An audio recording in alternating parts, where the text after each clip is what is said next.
Hello student, how are you? In our previous video, we were discussing about our chapter climate.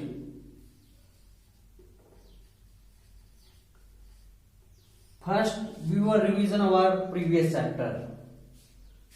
You know what is climate, what is weather. Weather is a momentary state and climate is average condition of weather for a long time period.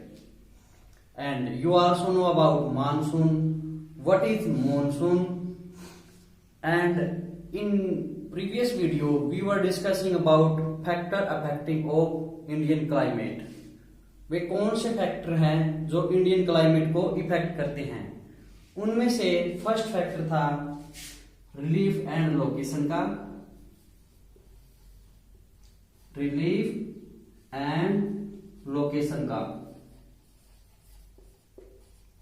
उसमें हमने altitude, लोग्नीट्यूड,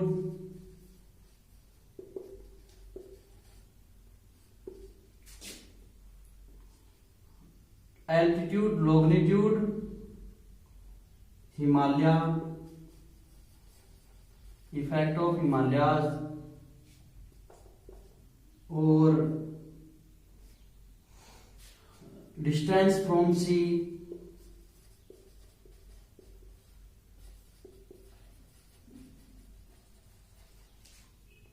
और एक factor और कौन सा था? Land and water distribution.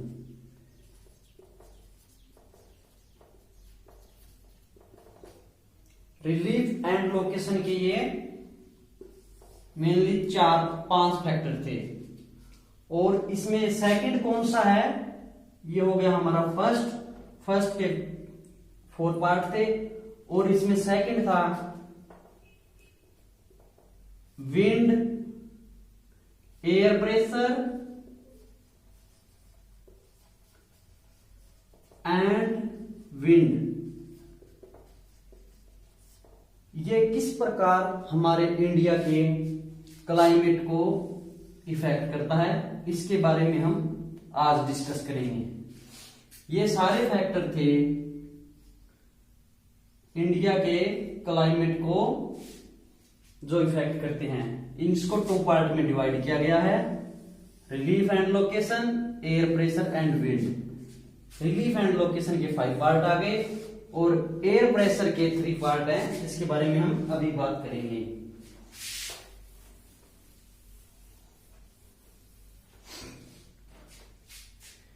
Air pressure and wind, इसमें से सबसे पहले फर्स्ट पार्ट आ गया air pressure and direction of wind and global effect of air. इसमें सेकंड पार्ट आ गया jet stream and upper part of air, atmosphere. इसमें मेनली हम जेट स्ट्रीम ही लिख सकते हैं। एंड थर्ड पार्ट आ गया इसमें western disturbance, south west monsoon, western disturbance in winter season और south west monsoon in summer season. Air pressure and wind में मेन 3 फैक्टर आते हैं। ये अपर पार्ट ऑफ एयर आ गया, air pressure, direction of wind and global wind system. हमने जो इसकी previous video बनाई थी क्लाइमेट की, उसमें मैंने global wind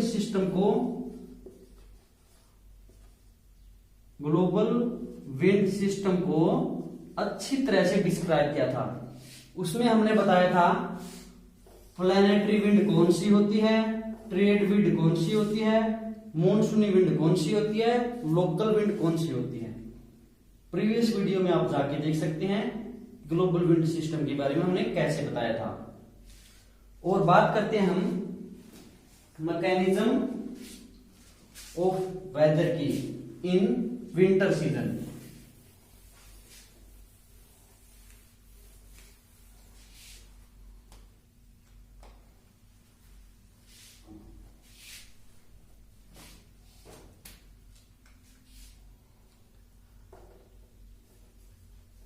mechanism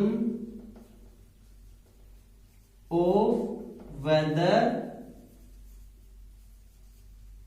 in winter season।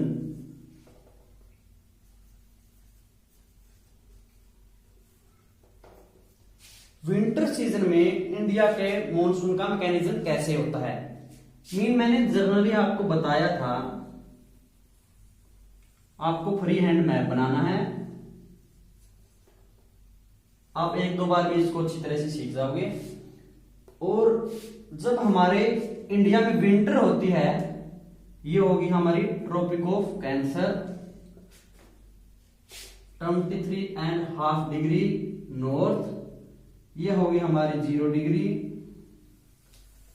और ये इससे नीचे जो आएगी वो होगी हमारी ट्रॉपिक ऑफ कैप्रिकॉर्न।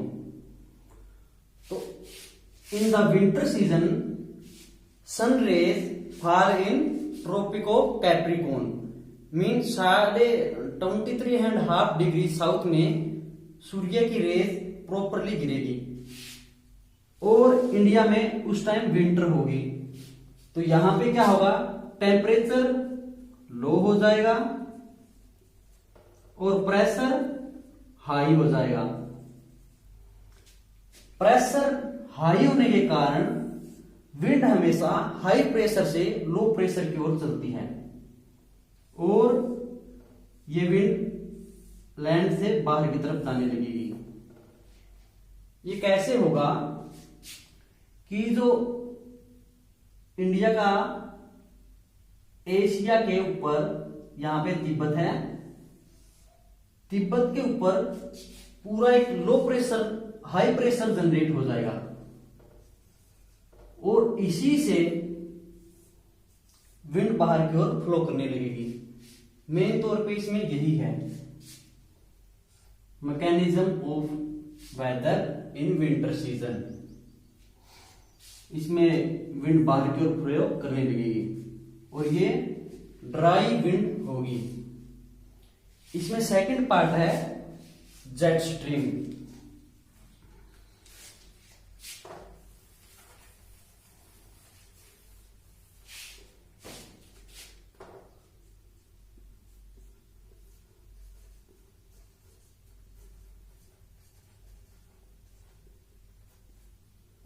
हमने विंटर सीजन में जो सरफेस के नियर विंड होती है उसके बारे में बातें कर ली, लेकिन जो इसका अपर मोस्ट पार्ट होता है 3 किलोमीटर से ज्यादा की हाइट, वहां पे भी एक एयर डिस्टरबेंस होता है। वहां पे विंड 90 से 90 से 120 किलोमीटर की रफ्तार पे वेस्ट टू ईस्ट डायरेक्शन में चलती है और इनकी 120 किलोमीटर पर आवर स्पीड, इनकी स्पीड इतनी होती है। ये भी हमारे क्लाइमेट को इफेक्ट करती है और ये जेट स्ट्रीम विंटर सीजन में ज्यादा इफेक्टिव होती है। जैसे जैसे ITCZ intertropical conversion zone south की ओर सरकने लगेगा, तब क्या होगा, ये जेट स्ट्रीम दो भागों में डिवाइड हो जाएगी। इसकी एक ब्रांच हिमालय के अपर पार्ट से जाएगी और सेकंड ब्रांच गंगा के प्लेन में आ जाएगी और इसी के कारण हमारे रेनफॉल होती है। ये हो गया आपका जेट स्ट्रीम। जेट स्ट्रीम का पता कैसे चला हमें? जब सेकेंड वर्ल्ड वॉर था उस समय यूएसए जापान पे हमला करने वाला था, और जब दो प्लेन एक साथ उसके ऊपर हमला करने के लिए गए तब उन्हें जाते टाइम में बहुत ज्यादा समय लगा, क्योंकि हाइट ज्यादा थी, प्लेन ऊपरी ट्रोपोस्फीयर में चल रहा था, और उस कारण उनको टाइम ज्यादा लगा, क्योंकि वे जेट स्ट्रीम के अपोजिट साइड में थे। इसके अपोजिट जब वे बम गिरा के वापस आ रहे थे तो उनको आने में हाफ टाइम लगा, क्योंकि वे जेट स्ट्रीम के साथ वाले डायरेक्शन में थे, इस कारण उनको कम समय लगा। ये हो गया हमारा जेट स्ट्रीम। जेट स्ट्रीम क्या है? अपर मोस्ट पार्ट में फ्लो करती है अबोव देन 3 किलोमीटर हाइट, और ये इंडिया में भी इसका इफेक्ट होता है। अब बात करते हैं हम वेस्टर्न डिस्टर्बेंस की।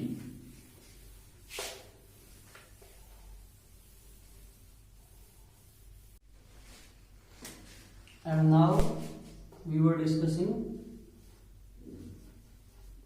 western disturbance.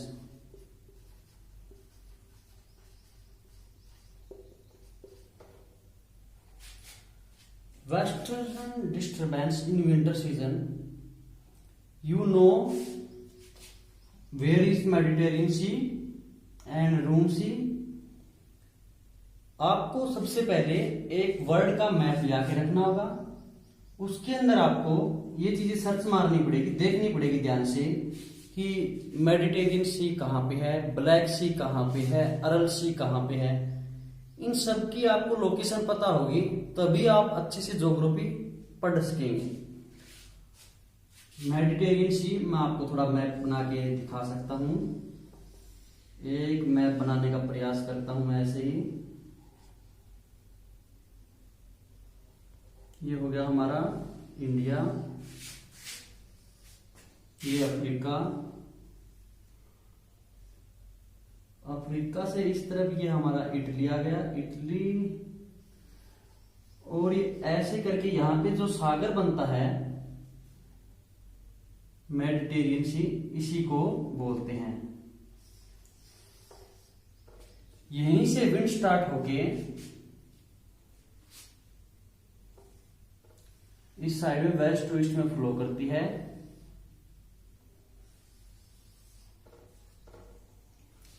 और ये अपने साथ कुछ ह्यूमिडिटी को भी लेके जाती है, जिस कारण हमारे इंडिया में विंटर सीजन में रेनफॉल होता है। मेनली नॉर्थ इंडिया में वेस्टर्न डिस्टर्बेंस पड़ रहे हैं हम, गंगाटिक प्लेन में आके यहाँ पे कुछ बारिश होता है इन विंटर सीजन में।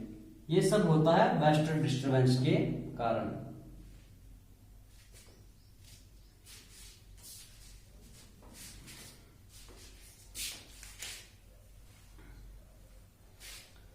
इसमें कुछ cyclonic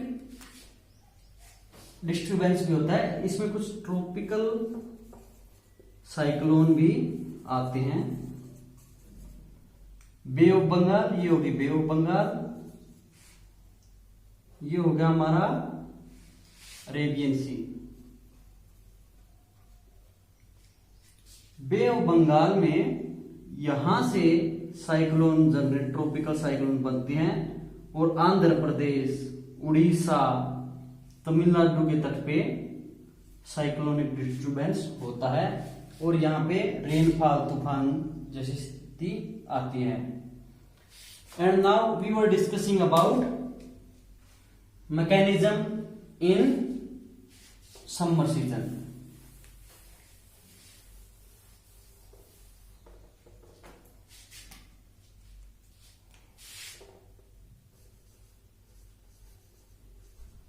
mechanism of weather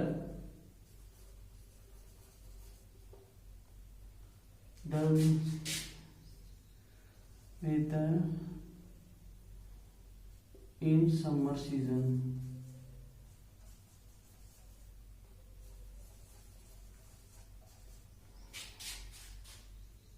summer season में वेदर में क्या क्या इफेक्ट होते हैं? Surface air, surface wind. Mean India में जब समर होता है तो क्या होता है? सनरेज कहां पे गिरती है? डायरेक्टली ट्रॉपिक ऑफ कैंसर पे। सन की सीधी लाइटें ट्रॉपिक ऑफ कैंसर पे गिरती है 23.5 डिग्री नॉर्थ पे, और इस कारण ITCZ शिफ्ट होकर इंटरट्रॉपिकल कन्वर्जन जोन इंडिया के बिल्कुल यहां से आ जाता है। Intertropical conversion zone ITCZ। क्या आप ITCZ के बारे में जानते हैं?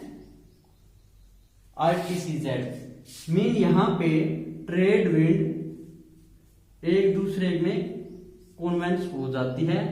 ये इस साइड आती है, ये इस साइड, और यहां से विंड इस साइड आती है। ये इक्वेटर लाइन पे होता है 21 मार्च और 23 सितंबर को, लेकिन टाइम के अकॉर्डिंग ये शिफ्ट होता रहता है ऊपर नीचे 23.5 डिग्री नॉर्थ और साउथ में ये ITCZ शिफ्ट होता रहता है। इन द समर सीजन ये इंडिया में यहां से ITCZ बनता है, जिस कारण ट्रेंड विंड एक दूसरे में कन्वेंस होती है, और यहां पे बनने के कारण ही हमारे साउथ वेस्ट मॉनसून का आगमन होता है। क्योंकि यहां पे क्या होगा, अगर हमारी समर है तो सूर्य की किरणें यहां पे सीधी गिरेगी, और यहां पे टेम्परेचर क्या होगा, यहां पे सनरेज सीधी गिरने का टेम्परेचर हाई होगा, और प्रेशर क्या होगा, प्रेशर यहां पे होगा लो। समझ में आ गया? प्रेशर लो होने के कारण यहां पे ओशियन में क्या होगा, प्रेशर हाई हो जाएगा, क्योंकि इसके मुकाबले यहां पे टेम्परेचर क्या है, लो है, प्रेशर हाई है, और विंड हमेशा हाई प्रेशर से लो प्रेशर की ओर फ्लो करती है, और जिस कारण हमारे यहां पे मॉनसून आता है। ओके, हमें पता चल गया समर सीजन में सरफेस विंड कैसी होती है। हमारे यहाँ पे लू भी चलती है गर्मियों के सीजन में, आपको पता होगा कितनी तेज और हॉट होती है वो, जिसको हम नॉर्मली तौर पे आंधी भी कहते हैं। अब बात करते हैं इसमें हम जेट स्ट्रीम की।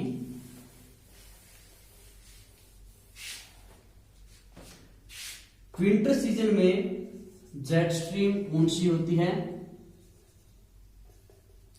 इस समय इंडिया में easterly jet stream, easterly jet stream flow करती है।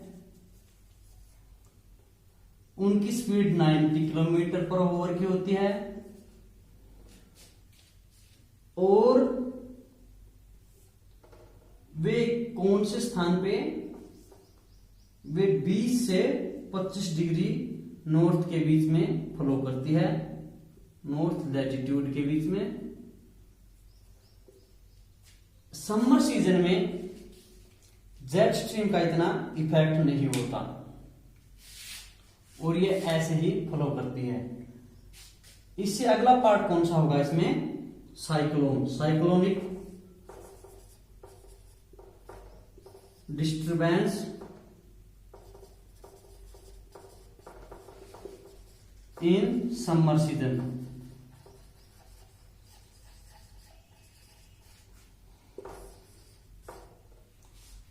समर सीजन में साइक्लोन का आपके बारे में बताया था। साइक्लोनिक ट्रॉपिकल साइक्लोन जनरली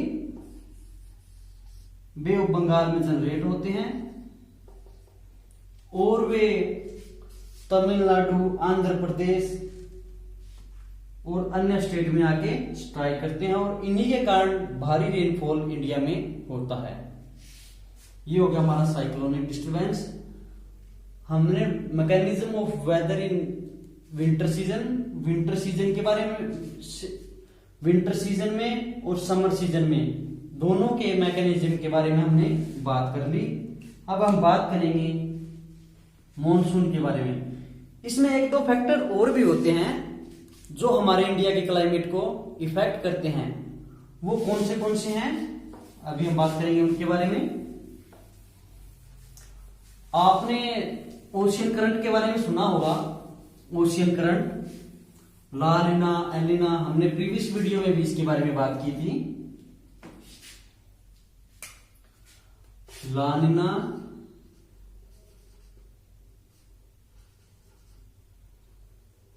और एल नीना, ये कैसी करंट होती है और इंडिया के क्लाइमेट पे इसका क्या प्रभाव पड़ता है। अगर आपको जनरली कुछ समझ में ना आए तो आपको पहले मैं मैप के द्वारा इस पे ड्रा करता हूं। ये हो गया अफ्रीकन कॉन्टिनेंट, ये हो गया इंडिया, ये यहाँ पे कुछ आयरलैंड वगैरह हो गए हैं, ये हो गया ऑस्ट्रेलिया, ये 0 डिग्री इक्वेटर लाइन हो गई। इक्वेटर लाइन के ये नीचे हो गया हमारा साउथ, ऊपर हो गया नॉर्थ। जब ओशियन करंट, ये हो गया पैसिफिक ओशियन, पैसिफिक ओशियन में के साथ साथ दो करंट हमेशा ऐसे फ्लो करती हैं इसके साथ साथ, लेकिन जब इसके साथ साथ कोई ऑब्स्टिकल बीच में आ जाए तो ये करंट इस तरह मूव करनी स्टार्ट हो जाती है। इस समय आते समय हॉट होती है और ये ऐसे हो जाती है, ऐसे फ्लो करती है। यहाँ पे आते समय ये कोल्ड हो जाती है।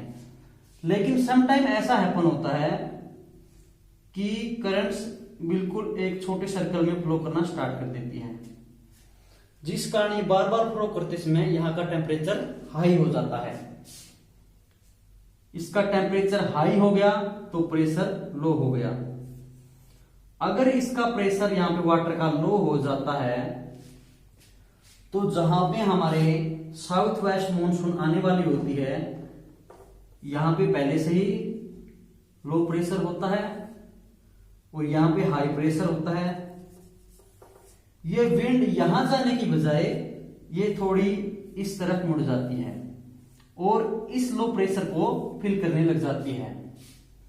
तो इस कारण हमारे इंडिया में मॉनसून क्या होगा, अच्छा नहीं होगा और रेनफॉल बहुत ही कम होगी। तो ये किस कारण होता है, ये एल नीनो के कारण होता है। El Nino,